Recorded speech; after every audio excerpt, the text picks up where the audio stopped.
Hello, Ellie and Zev. Welcome, Hello. my Hello. friends. Nice to As be we, here. it's good Yeah. to have you. It's been a while since we have or a little while. We took last week off for Powerful Voices here on Banner and Backbone, but today we are back with a new Banner and Backbone Powerful Voices episode with Nick Perro, my good friend and co-host Ellie Leonard, and our special guest Zev Shalev of Narrative, who I've gotten to know over the past couple weeks and months. And Ellie has gotten to know over the past bit of time as well. Yep. And he's an incredible investigative journalist. He's put together a lot of work and done some really deep research. And the last time we had spoken, we had all three of us together. I had to rush off a little early on air due to an incident. So before we get into anything, my son is doing okay, everyone. His arm is healing up great. Um, and he is hopefully going to be out of his cast here in the next week or two. Oh, So wow, he's that's doing exciting. really well. Yeah, He must be he's Fast. thrilled. healing. He's healing really well, and he's very excited to be able to take his own showers and put his clothes on without having us help him all the time because he can't put shirts on over because it gets stuck on the Ugh. cast. Does he have Um, lots of nice messages on his cast? there was on the first one, but they actually cut off his Uh, first one and put a new one on, so he okay. lost all of it. So Aw. he has some messages on it, but I think he's been a little more sparse on this second one. So it's good to see everyone. Ellie, Zev. Yeah, good Zev, to do you see mind you. introducing yourself before I hand it over to Ellie, so that everyone in the crowd gets to know who you are, real quick, and then we'll jump into it and have a great show. Sure, thanks for asking. So my name is Zev Shalev. I do a thing called narrative.org, which is spelled NARATIV.org. I just got stickers, by the way, so if you can see that. Ooh. I don't know if you can see that there. It says narrative.org. There you go. In some shots better than others. And I've been following Trump and the war on democracy, as I call it now, for 8 years. It's been a passion project. I'm a CBS News producer it is my last sort of big job is doing the CBS News Network morning show. But I gave that up because I thought there was something much bigger in this Trump world that needed to be looked at, and it's been my passion project for 8 years. And Can't believe we're still at it. Can't believe we're still at it, investigating all his Yeah. corruption, his wrongdoing, and who's funding him. Well, it's amazing to have you, Zev. So thank you. And I'm glad you're doing the work that you have been doing, and being able to connect you and Ellie together on that first time, and now get to have you guys back. So Ellie, Yeah. Zev, this is really more your show than mine for this because Uh-oh. I love adding points in, but I wanted and guiding this discussion. But it's really your insights that so many people are here for because you guys are both really steeped in this and really, really strong, powerful voices that are bringing the truth. And that's what we're here to do is bring the truth, bring light to people protecting pedophiles. And right now, specifically what's going on with, as I've called the pedo pal mafia. And I'd love your insights and thoughts around Peter Thiel, Elon Musk, Curtis Yarvin. I know he hasn't been named in the in the pedophile mafia, but he's in that ilk of human beings, and how it ties into Epstein and what you two may know about some of those connections. You want me to go? All right. Well, I dug into those. I think it was 6 pages that they gave us last week from the House Oversight Committee. Um, I never take anything that they give us for granted, whether we've gotten it before, whether it feels like useless information. I always just like go through it with a fine-tooth comb because I am under the impression that they're hoping to keep us stupid. They're hoping that we don't look things up. They're hoping that if something sounds academic or legalese, that we won't look through it. And there's a lot of information even in these little tidbits that they're giving us. And so this week we got these 6 pages, and they included one flight manifest that had Adam Perry Lang, which was Epstein's personal chef for 6 years, and he went to the island quite a bit. He is someone who needs to be subpoenaed. He was with Epstein all the time. He went on almost all the flights. And then you had two things. You had the financial ledgers. You had 2 pages of financial ledgers, and you had these itineraries, these emailed itineraries from Epstein's emails.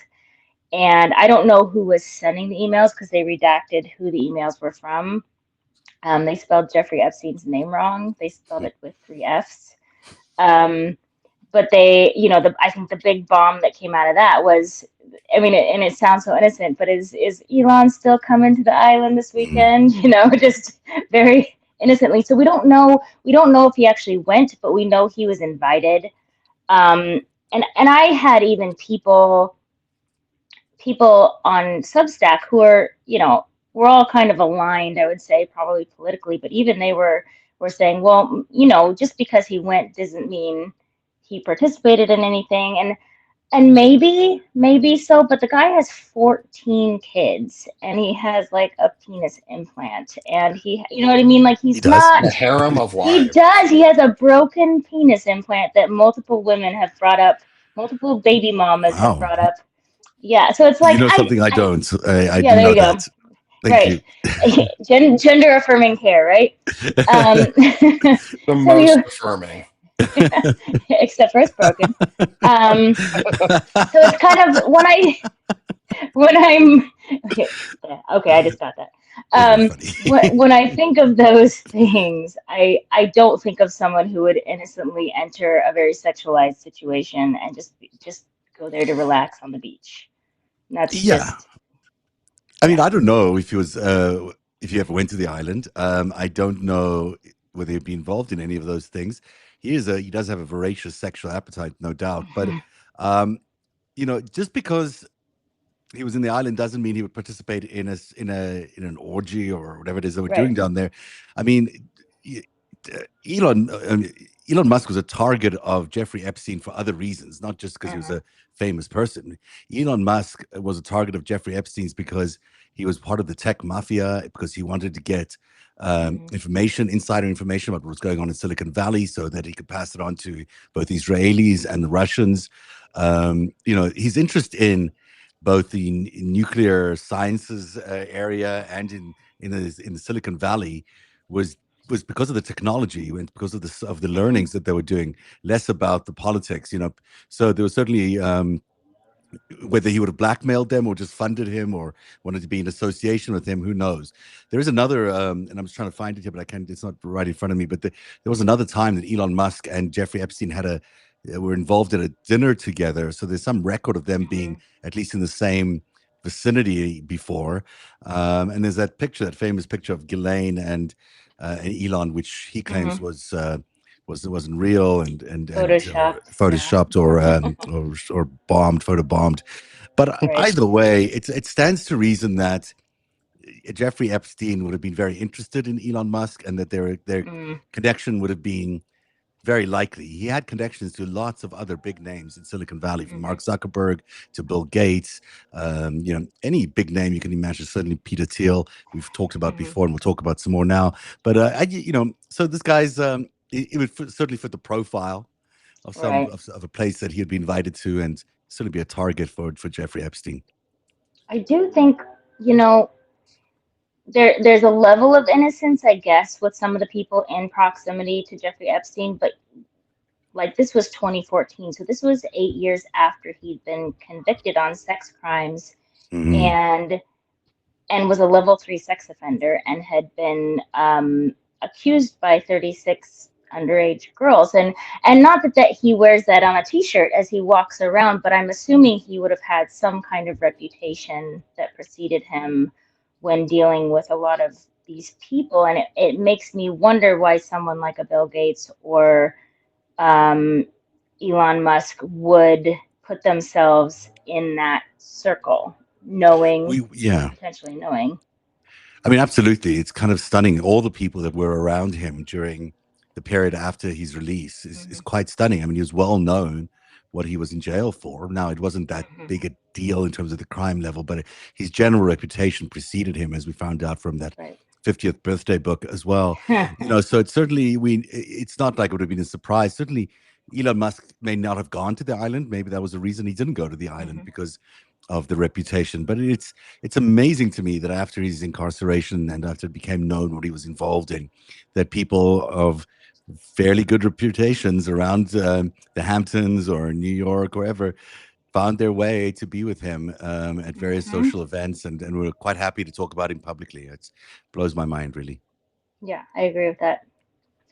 Something else that I wanted to think about is back to these documents that were released. They released 2 pages of ledgers, and now we know, um, what is it? Is it something like $4 billion of wired transactions that they're digging up? Is that number right?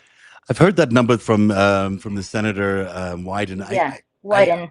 I believe it to be true. I think there was a Yeah. lot of money being laundered in and out of Jeffrey Epstein's bank accounts into all sorts of ventures.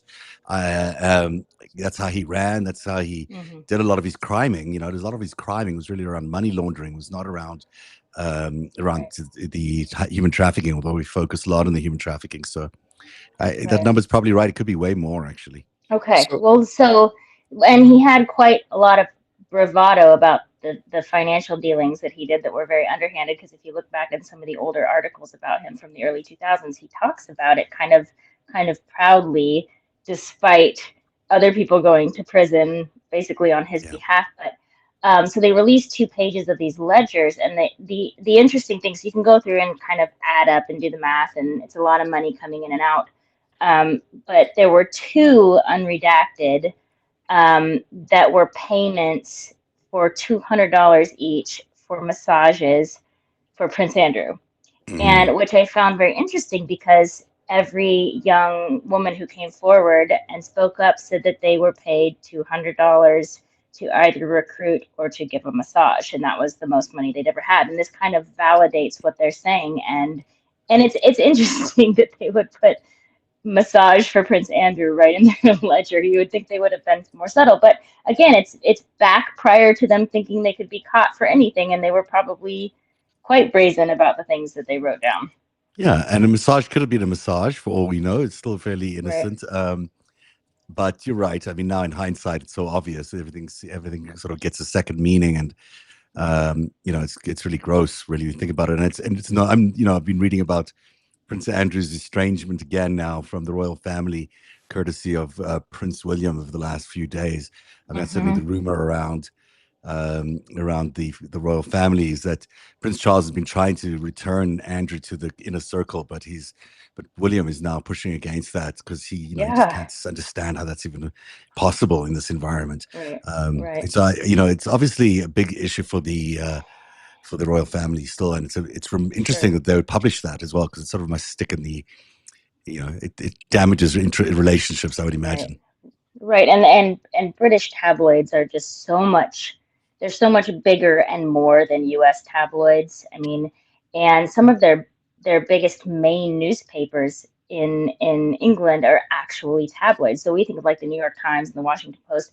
They have newspapers on that level, but they are tabloids. And the royal family works with these publishers to decide what goes out in the headlines. So it's a very, I had worked on a project for a film with Harry about 3, 4 years ago, and he Yeah. talked about the level of interaction between the palace and the tabloids, and it's really, really interesting.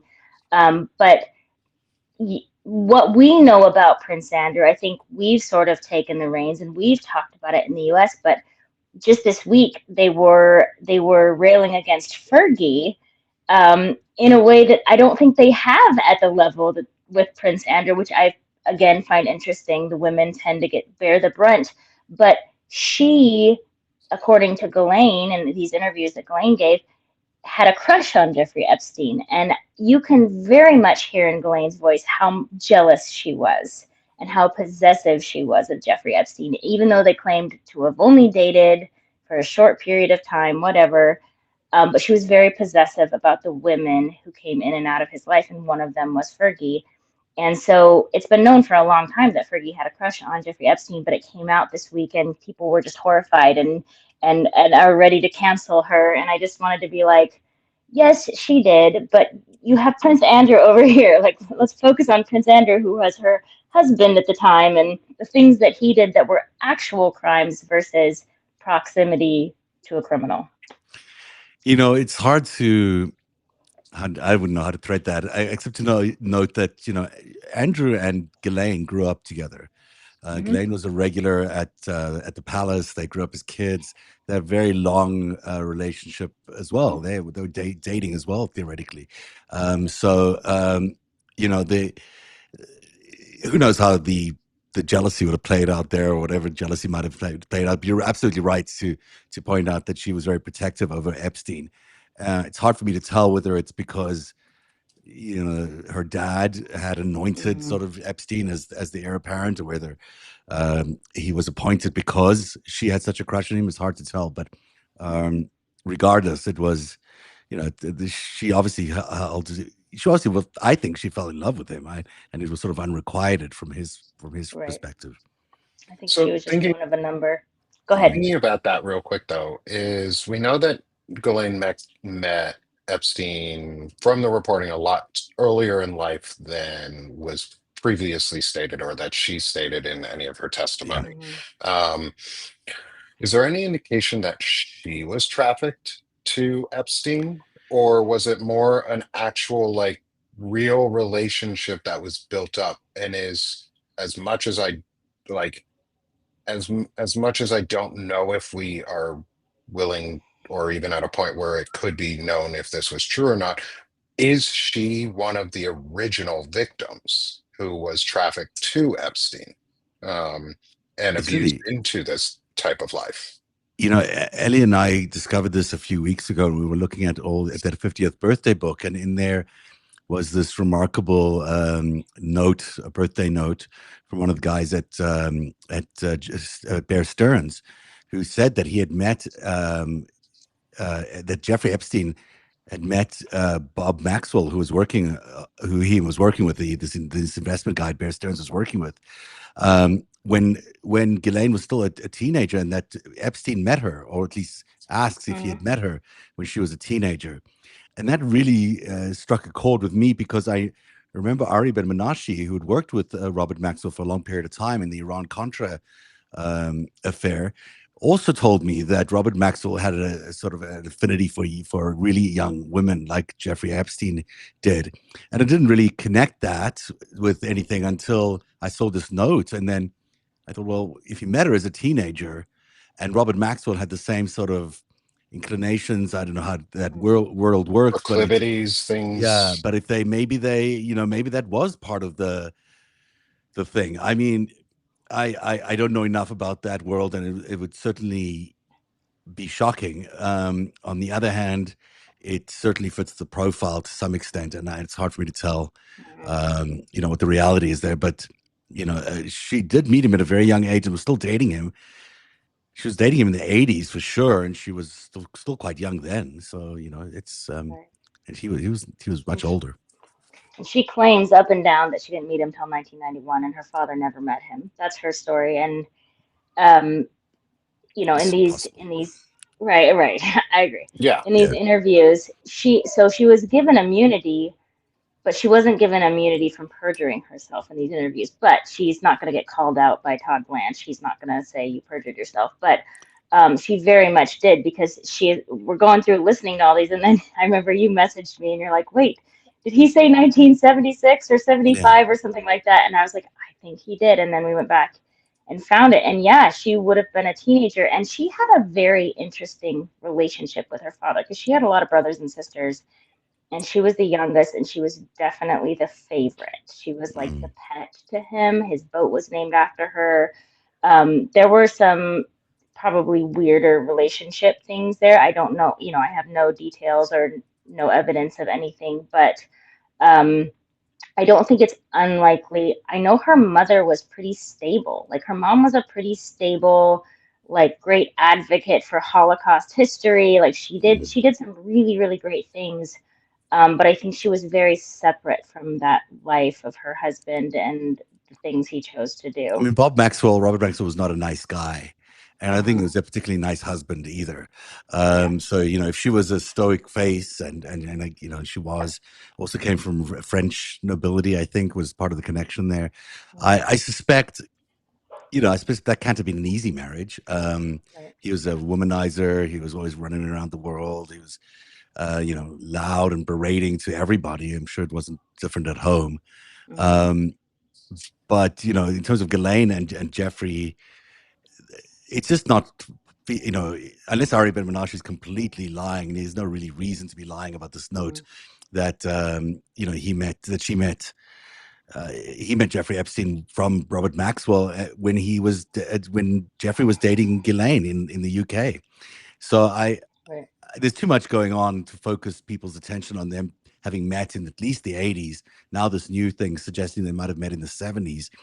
I mean, it seems pretty likely that's she's not telling us the truth about how they met. Right. Which Yeah. says more about the where did Robert Maxwell's money go, and how did Jeffrey Epstein end up with some? I mean, that speaks more to that they had a greater Absolutely. connection. You're so right about Yeah. that, because that really is the cover story, right? The cover story is they just met in 91.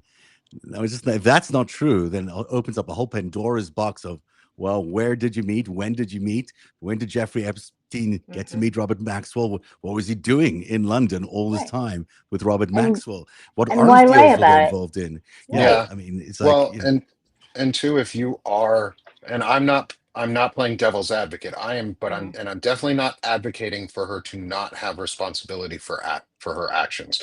Just so anyone in the audience is clear, we have to be willing to ask the question though: is she a victim too?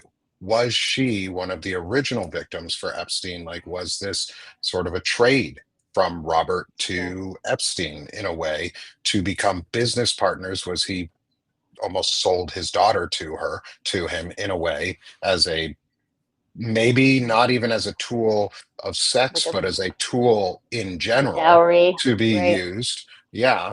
And she is a manipulative liar, which is also a trauma response to being abused your entire life. Is she has been manipulated into protecting Epstein. I don't think she is forgivable for any of for accountability, though we have to be willing to ask, especially if we want to believe people of their stories and survivors. If she's a survivor too and has a story to tell, it may be worth learning about if she was ever willing to get past the trauma of what she might, possible trauma that she might have. Or on the other side of it, is she was a fully complicit victim or fully complicit actor as an adult during it. And both can be true. Yeah. In Right. fact, most often likely go together. You do often get Yeah. people who are victims of child abuse becoming abusers themselves. It's not. Right. It's an important point you're making. It doesn't excuse any of the things that she did, but it certainly adds context to her and her devotion to Epstein, which I have struggled to understand all the time, because it's so long lasting and it's so even present Yeah. today, I and I think he don't was. understand it. I think she visualized him like her father. I really Mhm. do. I think that was the connection, is he was like an arm of her father. Her father was gone.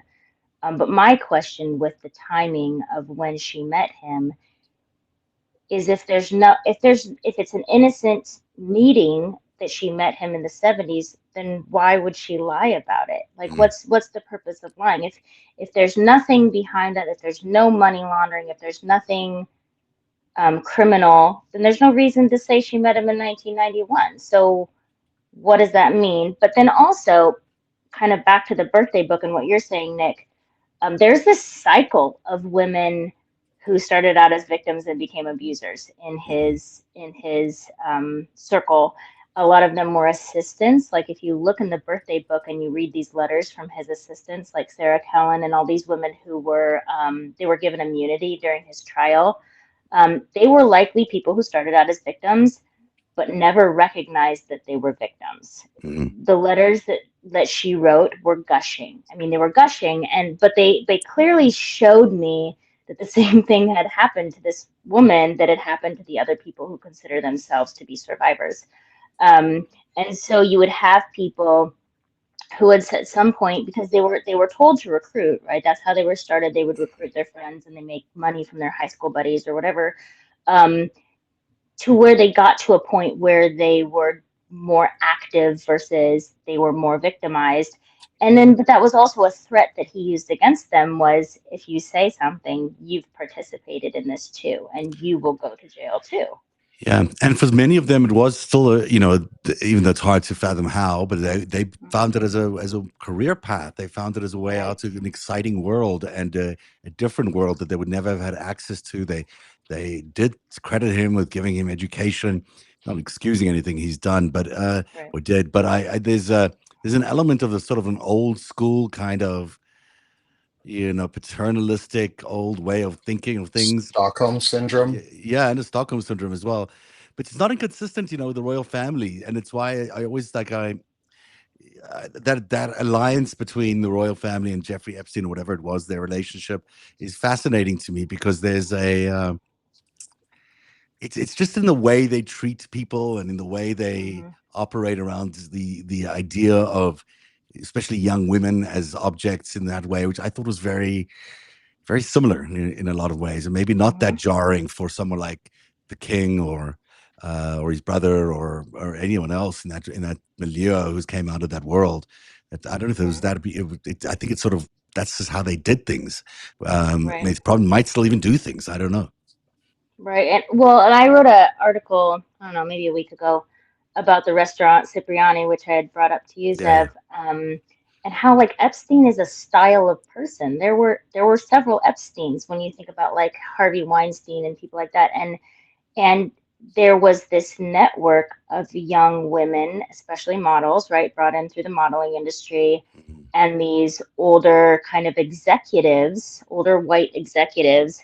And this was very cyclical. This happened all the time, and especially in the early 90s, right, before we started to standardize how you treat women, how you treat young girls. What are the rules? Where are your parents? Supervision.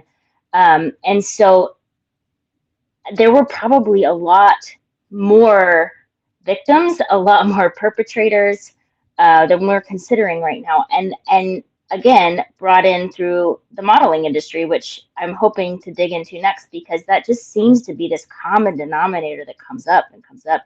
And it's something where they could bring girls in from usually Eastern Europe, or they could tempt girls who come out of like foster care in the US and say, you're really pretty, you could be a model. What do you say? That was I remember as a kid thinking that that would be the greatest thing ever, to be picked up by a model. You know what I mean? Like that was just like the ultimate goal of a 13-year-old girl. So that's something that I would like to dig into more, because I think nobody has investigated the modeling industry yeah. I've in been doing a all little of this. digging lately too because it's kind of coming up to where I am in the story of the greatest heist. Hmm. But look, this was more than just a couple of people. This is a way of being in New York, and it still is a way of being in New York. These power executives hold a lot of influence, a lot of power. They all know each other. They lord over New York like a mafia group. They all know who they can hire, who they can't hire, who's done someone wrong, or who's done the other person wrong. So there's blacklists, there's all sorts of things, and in and amongst that is this. Is keeping the secrets. You're in the I used to call it the Citadel, but it's just like you're allowed in the Citadel on one condition, that you don't reveal the secrets of the Citadel. Hmm. The minute you reveal the secrets of the Citadel, you'll be kicked out pretty quickly.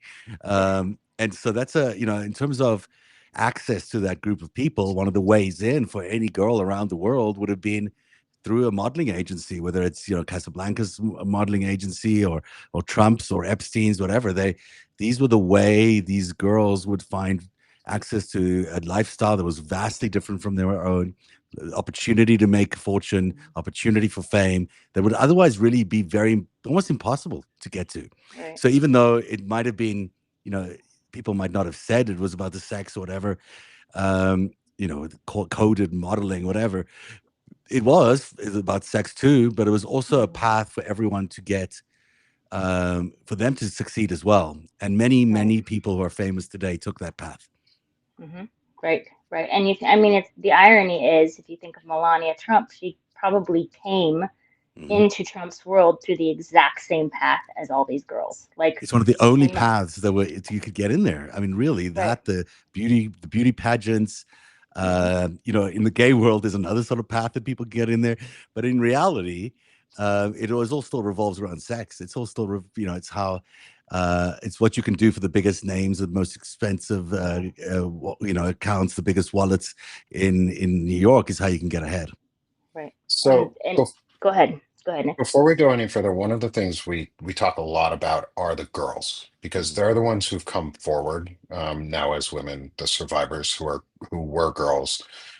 We don't really ever hear about boys being peddled through this, the influence campaigns that could have been used in those Mhm. ways. Mm. Do you, either of you, know anything or has anything come out about boys being used in this same way? Because I know folks in, like, named in the Epstein files are gay or lesbian or straight. Mhm. It doesn't matter your sexuality because rape is not about Mhm. sexuality, it's about power and Mhm. control. Um, and we know that's really the big thing billionaires and these types of people value the most is power and control. But we don't ever hear about boys Mhm. being part of this. Do we know if there are There were connections there boys. There were too? boys in absolutely, and I think it's almost as high as 20%, if I'm not mistaken. But I don't want to. I don't want to say that definitively. But it's a large number of boys, much larger than you'd think. I mean, in a group of 1,000 people, that's 200 people potentially. Um, were they? How they were used is I don't know. There's lots of rumors around Epstein being gay himself, that his actual, lifelong love was Wexner, which I still am struggling to Mhm. completely understand. But I think the Wexner Group also held an association with Abercrombie and Fitch, and we know that the owners of Abercrombie and Fitch are facing their own legal scandal around this very thing. So maybe some of the boys were there. Some of the boys went through the Abercrombie and Fitch Right. um, pipeline, if you will. But absolutely, and again, still to today, it's one of the only ways for a young gay guy to get a leg up in the world is through that. It's through Mhm. connecting with one of these billionaires in New York or LA. It's Peter Thiel, classic example of someone who had for a long time a sort of a bought younger man that was his boyfriend on the side of his relationship with his husband, and he passed away under mysterious circumstances almost a year or two ago. But it's an interesting story on its own and a tragic story on its own. But that's how things roll. I mean, that's how the world is. I don't think it matters the gay or straight. I think women are seen as more victims, even though it's not true that Mhm. as a young teenager you can just be equally as traumatized by any of the experiences, and it doesn't make a difference. The gender really it shouldn't, and I don't know why we do that. Yeah. I feel like at some point Jeffrey Epstein was so sexualized that he didn't really care person, girl, boy, machine. Like he just didn't care how he got what he got. He just needed to go through the motions. What was it, 3 times a day, I think is what he said. Like he had Mhm. to have an orgasm 3 times a day. Like that was just like I don't think he cared how that happened. Um, it would be interesting. There's a couple of groups of people that I'm researching right now from different points in Epstein's life that I believe, have a lot more victims in these crowds. And I'm making spreadsheets of names, and I'm hoping that I get to talk to people. But um, it would be really interesting if you started seeing boy or male victims come forward because I think when you deal with a lot of these very powerful, very rich, very white men from New York City who were in their heyday in the 90s when young girls were just like a dime a dozen, they still don't see why that's wrong. They still struggle to feel accountable for those actions because they probably look back very nostalgically at that time. If you start throwing in that there were boys involved and you are working with the Republican Party to oppose the release of these files, I think you'll get a lot more people caving because they don't want to go down with to say that they were gay or that they were involved in gay things or they, you know what I mean? We're the Republican Party, we're the party of family values. I feel like they will start to jump ship if that happens. I don't know if it happens. Like, I don't know if people are comfortable coming forward, but I believe you're right. I believe there has to be boys involved. I just don't think that someone who is that highly sexualized would not have would have cared who he was with. And I'm sure there were boys working on, Mar-a-Lago, wherever they were working with him, that he would have come across. The targets for Jeffrey Epstein were mostly on the Democratic side. Mm-hmm. So, because that's who they were really trying to coerce politically. Right. That's not to say there weren't people on the Republican side. I'm sure there were. But in terms of him, there's lots of stories of him getting massages. I'm not sure there's a lot of evidence showing him raping girls. Actually, having sex, right? No, yeah, he just needed. Yeah. So I don't. It's sort of that's. I've always even the affidavit around I lost her name for a second. The Trump and Epstein victim. Katie. Yeah, Jane Doe. Katie Johnson. Yeah, Katie Johnson. Even that affidavit, when you read it, or that I think it was an affidavit, it talks about Epstein not being able to get it up and sort of having to be like it was like Trump who did the raping part of it, and Epstein was not really engaged. I'm not saying not that it precludes he's obviously still highly culpable for all of that, but but it just tells you the kind that he was. The straight part might have been more of an act than we realized because it was just a convenient way.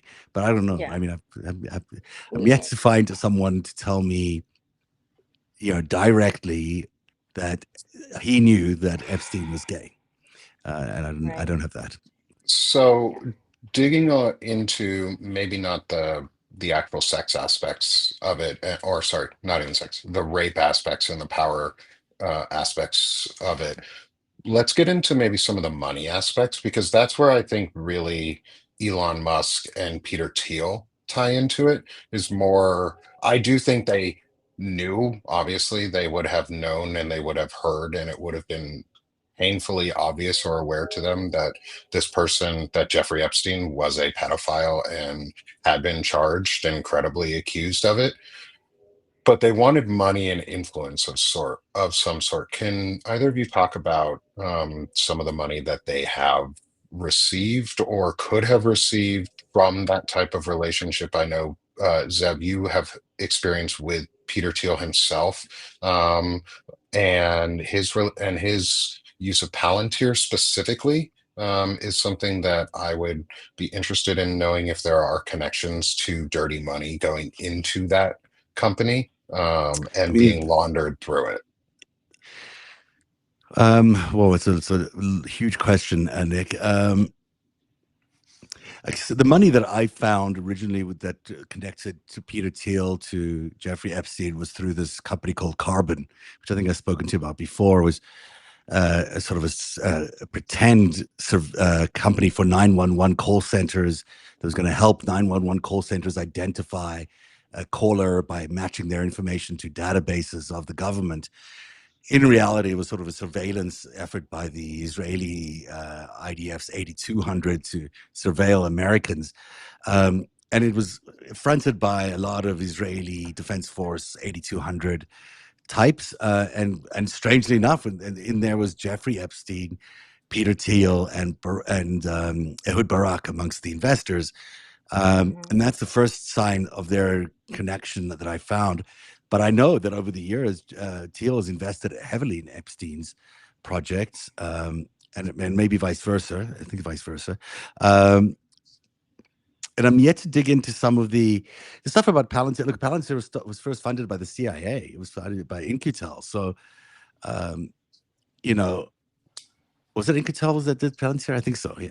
Am I right there? I don't remember on the originations of Palantir. I just know that they got Peter Thiel and I think Curtis Yar. No, I don't know if Curtis Yarvin was part of it. Yeah, I'll look up the.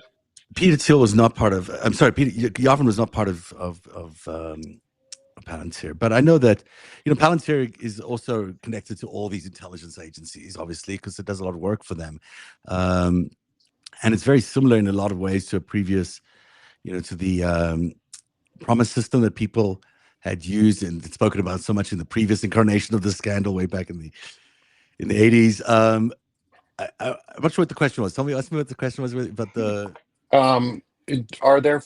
Have you seen or know or noticed any finance connections between Peter Thiel's other organizations, such as Palantir, and say Epstein's money either going to and or from other organizations such as the IDF or the Israeli like Mossad or back to the CIA, because we there have been rumors about Epstein being part of the CIA or agent or intelligence agencies, and it seems very convenient that somebody who became very, very close with Epstein through monetary funds like this at times and receipt back and forth would not have used that money within a company like this.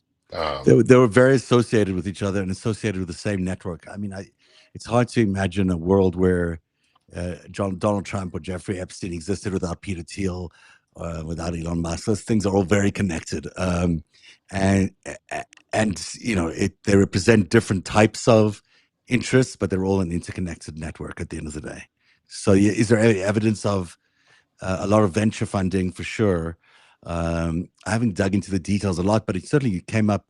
Didn't Epstein's lunches with Thiel form part of the latest release? Mm-hmm. Yeah. So they were lunching or double lunch or early breakfast, whatever it was. They were having second breakfast together. Yeah, I love the second breakfast thing, Ellie. Yeah. Because it's like, I mean, you're lucky to get one in some parts of the Little world. hobbits over there. Yeah. You can get two breakfasts. Yeah, right.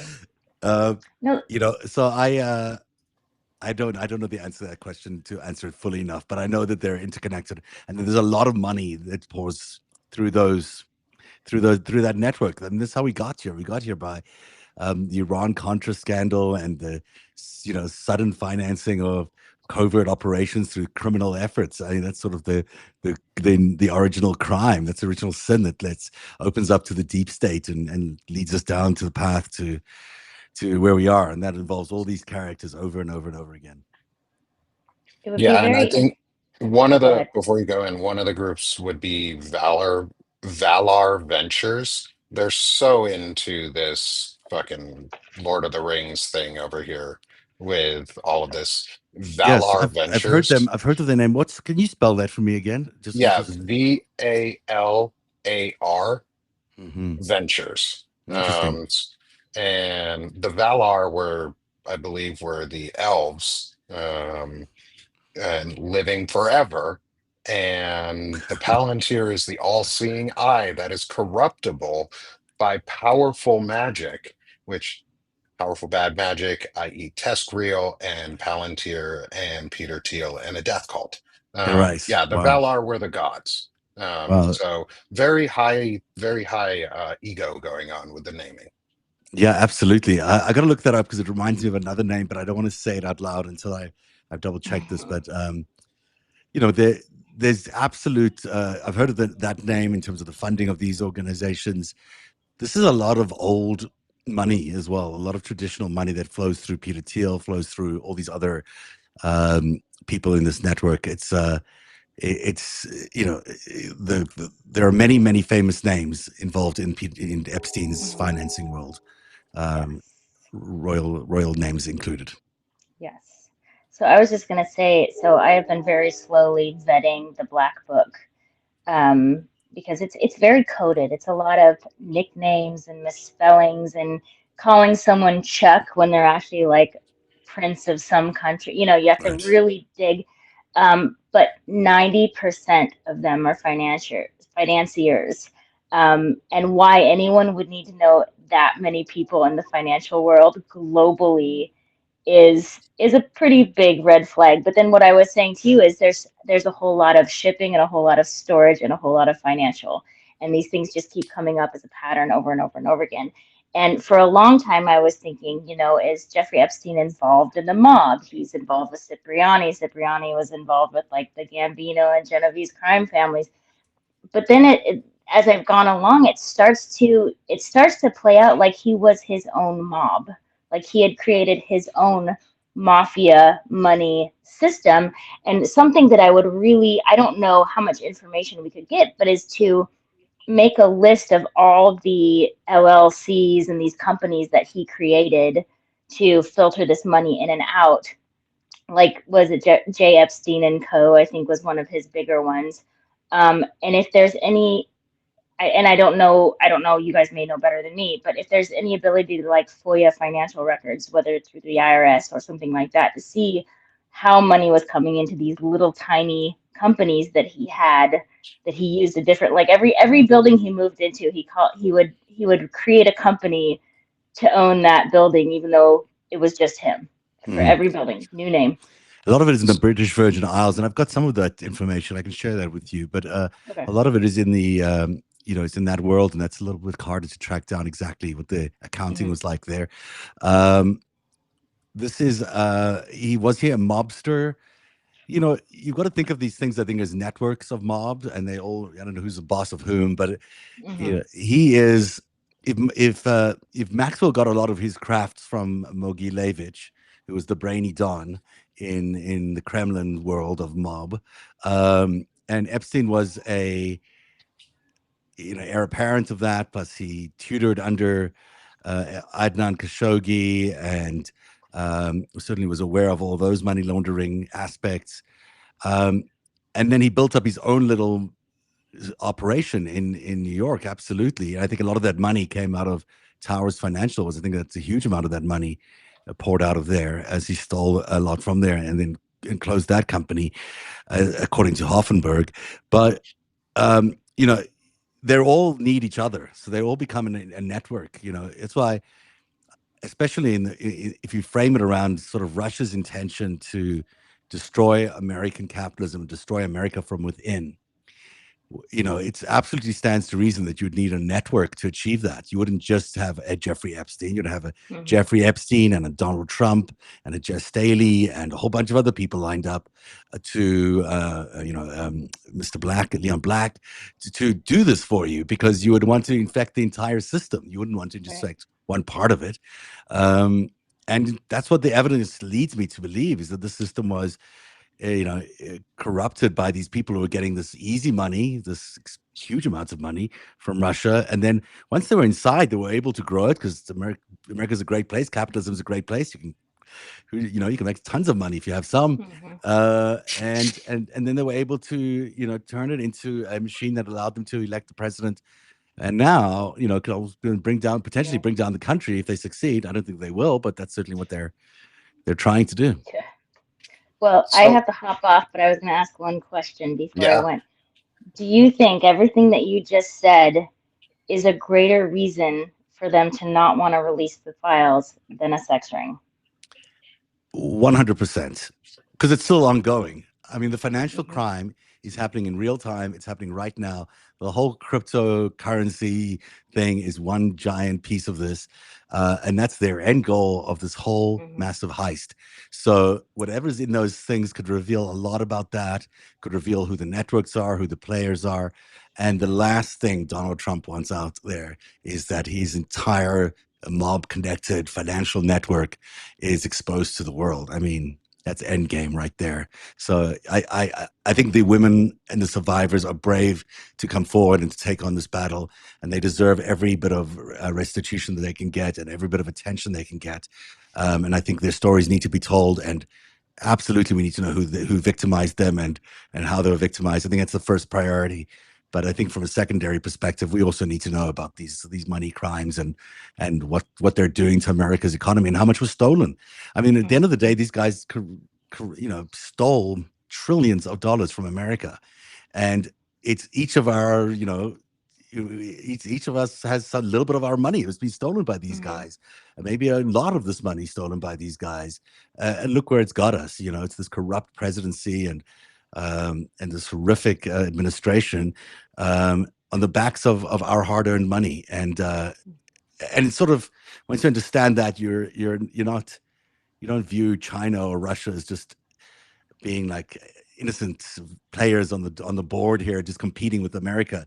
They were part and parcel of all of this. Right. Yeah. Right. And so, Ellie, I know you got to go. So I'm going to Yeah. let you hop off. Thank you so much for joining Thanks, us. guys. So nice to see you, Ellie. Yeah, it was Your nice work to is see you too, Zev. terrific. It really is. You do Thank amazing work, you. and it's done with so much heart and intention, and it's just it's always great and very useful too. So I hope people Back subscribe, at ya. and thank you. And Thank you, Ellie's guys. putting out her book too. I So saw that. please go read her book. Yeah. Her chapter It's 1 is fiction. It's just really for good. fun. No, but it's great. I think Still Substack is a amazing. terrific place to do Yeah. a book, and Substack is terrific for any number of reasons. But Yeah. the book writing is a good one, and I'm glad you're finally getting to get attention to it. Yeah. Thank you, guys. And All right. thank you so much, Ellie. I'll let you drop out. All right. Talk to you guys later. Bye. Bye. And thanks, Ellie. Bye. And Zeb, I have one final question Yes. for you before we close out the show. Yeah. And I give you time to let everyone know where to find you, how to support your work. It's come up in the chat, and it's also something that I hadn't really thought about quite as much up until we started talking about it again on the financial side in venture capitalism. Is JD Vance was Peter Thiel's underling. Peter Thiel mentored Vance for years, and they partner close together and owned at one point, and may still own together, venture capital firms, especially ones that buy up farmland. Mm-hmm. Have you seen any information in your research around a Vance connection in all of this, and money being funneled into Vance through this network of money laundering and mob-like tactics? Nothing except what you've mentioned around that one farming company. But Vance is not a, he's part of this network. I mean, it's just clearly he and Elon Musk and Thiel selected him for the role. They put him into the vice presidency. He himself is a professional ladder climber. He's absolutely obsessed with money, as is evidenced by his book, and power. And so, I haven't found any direct evidence linking him to the broad mob network or the mob criminal activity, but he is who he is. He's thanks for that. It's really nice little thing. But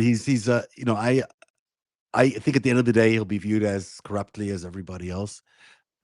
We have all these people in this administration are the worst of the worst. It really is becoming plainly evident that we've got some of the most corrupt people in power, and they can't be trusted for anything. I don't trust Vance as far as I could throw him. It's just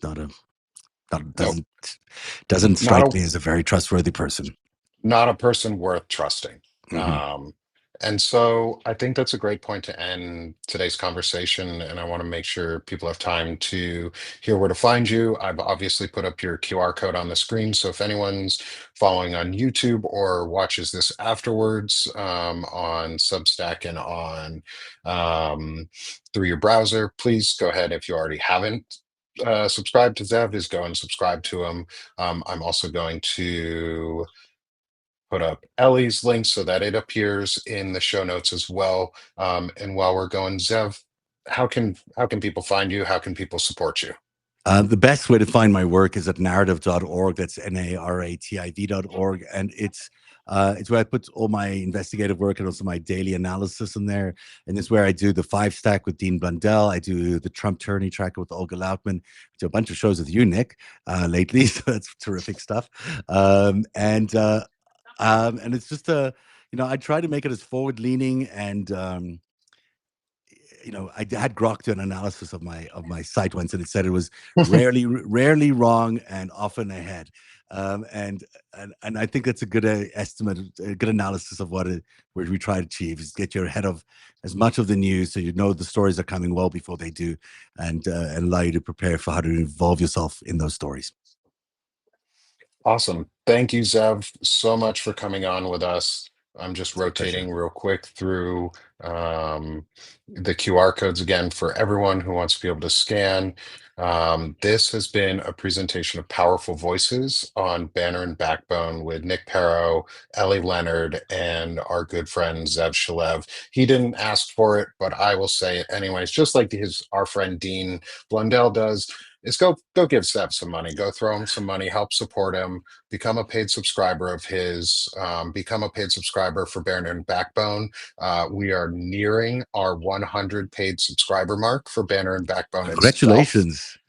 Thank you. It's a big deal. And we have officially gotten into all 50 states and have subscribers in every state. We have subscribers throughout at least the US and Canada. We love the support from both of our friends, our country and our friends in Canada. But please go give Zev a follow, subscribe, share his work, help him out. Subscribe to Banner and Backbone, subscribe to Ellie Leonard, and subscribe to myself if you can over at Sick of This Shit with Nick. And thank you again, Zev. I will see you again soon. I'll talk to you later. Everyone in the chat, all nearly 800 people Oh, wow. or more, just about 800 people who have joined us between all 4 chats. Thank you all so much. Please spread the word. Keep the Epstein files in the news and what's going on, because they've shut down our government to protect pedophiles, and it's disgusting as fuck. So push back, fight back. Let's reveal the truth. Zev is one of the best at it. Ellie's one of the best at it. Thank you all, and I'll talk to you again later. Thank you so much, Nick. You're terrific. Thank you so much. And everyone should be paying for your subscriptions too, because we've got to get you to 200 now. Thanks, Zev. And I'm nearing 200 on Sick of This Shit with Nick. Uh, Just about at 150. So please come join me too. I'm happy to get your paid subscription. I'm trying to make this a full-time thing and into a full-time network, and could really use the support to get the word out. And yeah, thank you so much, Zev, my and pleasure. everyone again. Talk to you all again soon, and I'll see you all tomorrow on Sick of the Show with the opinionated ogre and Jacob Summers. Sounds fun. Thanks I'll be all. there. Cheers. Thanks, Zev.